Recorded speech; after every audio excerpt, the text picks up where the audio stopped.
Hey guys, we're going to talk about the first commandment today. The first commandment. What is the first commandment? The fifth. Hey guys, we're going to talk about the fifth commandment today. What is the fifth commandment, Richard? Thou shalt not kill. Thou shalt not kill. Just don't do it! Yeah, please don't do it. Yeah, please don't do that. Why is it wrong to kill innocent human life? Well, to take into context, all beings are creations of God. We're made in the image and likeness of Him, and all peoples have souls. So think of it as this, our bodies are like a tabernacle, and inside is our souls, kind of like the Holy of Holies right there. And when we choose to receive Him, that's God dwelling within that tabernacle, the Holy of Holies, our souls right there. And that's something that's sacred right there. That makes our body sacred, makes our human dignity sacred, it makes everything sacred about us. That actually reminds me of a Bible story of Cain and Abel, like the first murder that happened in the Bible timeline. So could you go to that passage and read it for us, Richard? After some time, Cain brought some of his harvest and gave it as an offering to the Lord. Then Abel brought the first lamb born of one of his sheep, killed it, and gave the best parts of it as an offering. The Lord was pleased with Abel and his offering, but rejected Cain and his offering. Cain became furious and scowled in anger. Then the Lord said to Cain, "Why are you angry? Why that scowl on your face? If you had done the right thing, you would be smiling. But because you have done evil, sin is crouching at your door. It wants to rule you, but you must overcome it." Then Cain said to his brother Abel, "Let's go out in the fields."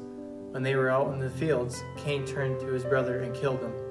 The Lord asked Cain, "Where is your brother Abel?" He answered, "I don't know. I am supposed to take care of my brother." Then the Lord said, "Why have you done this terrible thing? Your brother's blood is crying out to me from the ground like a voice calling for revenge. You are placed under a curse and can no longer farm the soil. It has soaked up your brother's blood, and if it had opened its mouth and received it when you killed him, if you try to grow crops, the soil will not produce anything. You will be homeless, wanderer on the earth."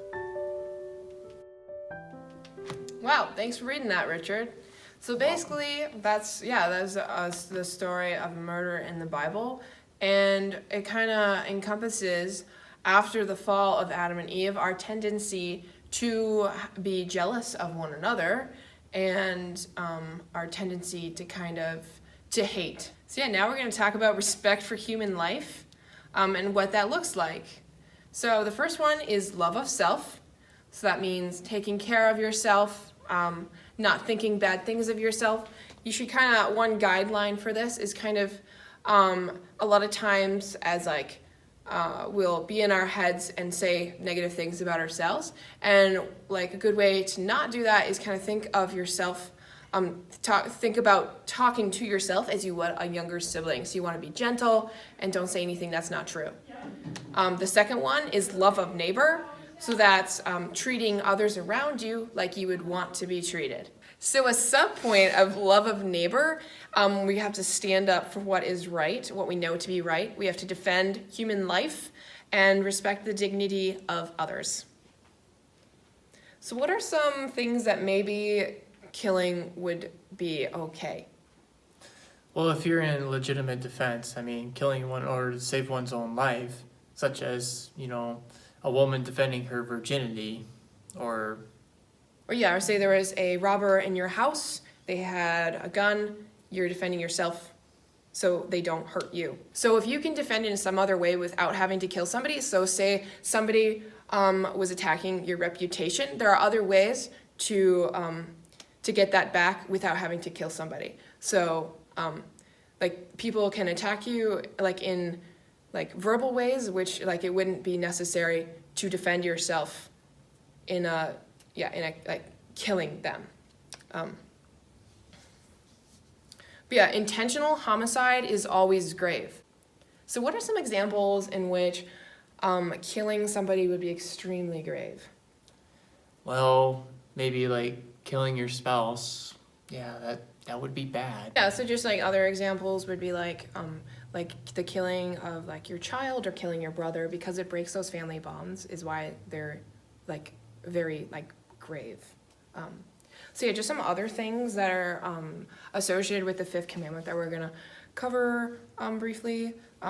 One is the concern of the health of others. Did you want to read that passage in the Catechism? So the concern for the health of its citizens requires that society help in attainment of living conditions that allow them to grow and reach maturity, food and clothing, housing, healthcare, basic education, employment, and social assistance. Right, so those are just like meeting the basic needs of others around you. Like that's very important. Not just not killing them, but loving them, making sure that they can thrive in an environment.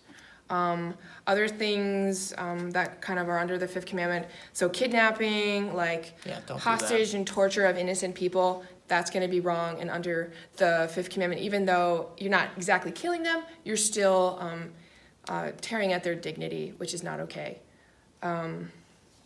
So yeah, the fifth commandment really safeguards peace. It really, its goal is to make sure that we are all living in harmony. So it's not just not killing each other, but it has to do a lot with our desires. And I think that's something that encompasses in the modern age too, because it becomes natural that like I'm just not supposed to kill Richard right now. Like I'm not gonna like stab him in the neck because because I see that he's a human being. But something that might be easier for me is to get angry at somebody and to think in my head that they're not a good person or that I hate this person. And so the fifth commandment really is encompassed with like your thoughts towards another person. Like you're supposed to desire the good for those around us. So anger is really something that we need to control and keep in check. We should also not desire war. We should desire peace and harmony with one another. Make love, not war. Fifth commandment really encompasses all the stages of life. Two big issues that are very present today are the issue of abortion and euthanasia. Abortion has to do with the killing of a baby in the womb, and euthanasia has to do with the killing of someone who's not seen as worth living. It usually incorporates the elderly. So do you want to read that passage in the Catechism about abortion real quick? Yes. So Catechism 2270 says, human life must be respected and protected absolutely from moment of conception. From the first moment of his existence, a human being must be recognized as having the rights of a person, among which is inviolable right of every innocent being to life. So in Psalm 139, it says, before I formed you in the womb, I knew you, and before you were born, I consecrated you.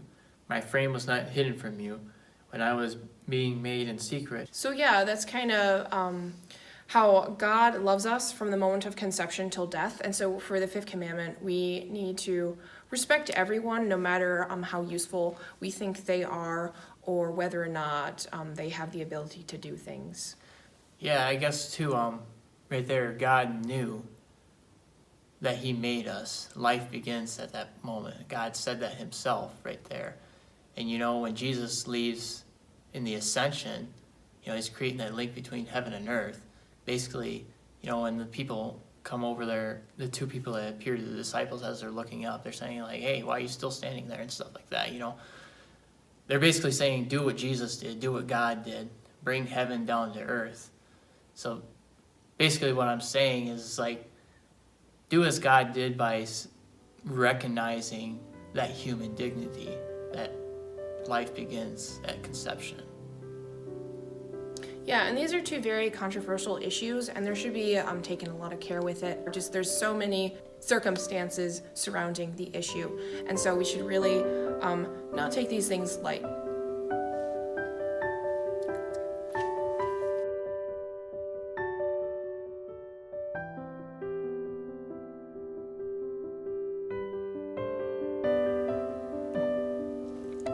What'd you say, Richard?